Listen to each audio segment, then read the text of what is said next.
डाहे। हे सखी सुनो ना, सखी रे फसनिया के बिया है, मुअतनी हम एही के डाहे। ई तो बिगड़ल मिजाज मन सोखा, यारा समोसा के चोखा रगे भातर तसलाई के खोखा। यारा समोसा के चोखा रगे भातर तसलाई के खोखा।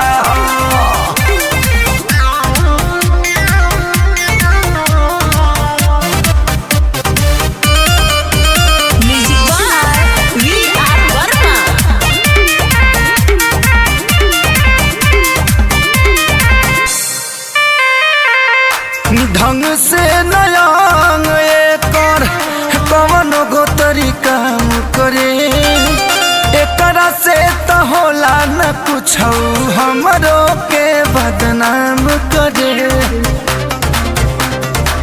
ए सखी ढंग से नयांग एकर कवन गो तरीका करे, एकरा से तो होला न कुछ हमरो के बदनाम करे। देह महकेला जैसे कि बोका, यारा समोसा के चोखा रहे भातारी तो सलाई के खोखा। यारा समोसा के चोखा रहे भातारी तो सलाई के खोखा।